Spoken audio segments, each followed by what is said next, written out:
Now what you want to do is place them on the ground as if you're building a wall.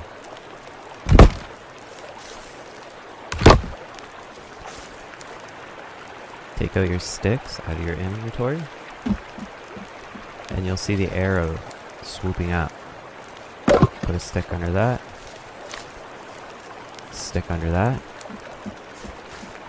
just like that. And now all you want to do is just walk into it. Another one spawns. Another one spawns.